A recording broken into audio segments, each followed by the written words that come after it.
In today's video, I'm going to teach you how to edit a product section on a page and customize its button text.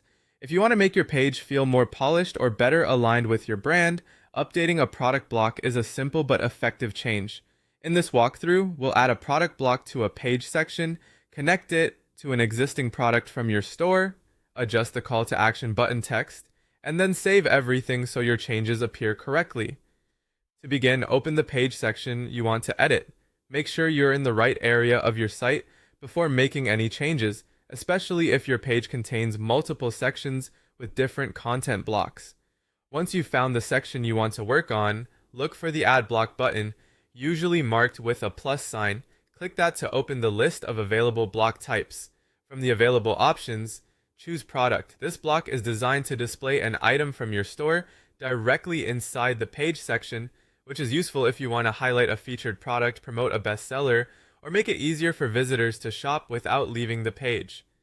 After selecting the product block, you'll be prompted to search for and choose an existing product item from your store. Use the search field if needed to quickly locate the right product, especially if your catalog includes several items. Once you find the product you want, select it so it becomes linked to the block. Next, go to the block options. This is where you can adjust how the product appears and how visitors interact with it.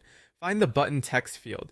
By default, it may say something like "Add to cart," but you can change this to something that better fits your sales message or page design. For example, you might update it to "Buy Now." Keep the wording short and clear so it's easy for visitors to understand what action they're taking. This small edit can make a noticeable difference in how direct and compelling your page feels. Just be sure the new button text still matches the shopping experience you want to create and accurately reflects what happens when someone clicks it. Once you've finished updating the button text, click Save. This is the final step that applies your changes. After saving, it's a good idea to preview the page and confirm that the product displays correctly and the button text appears exactly as intended. That's it. You've successfully added a product block, selected an existing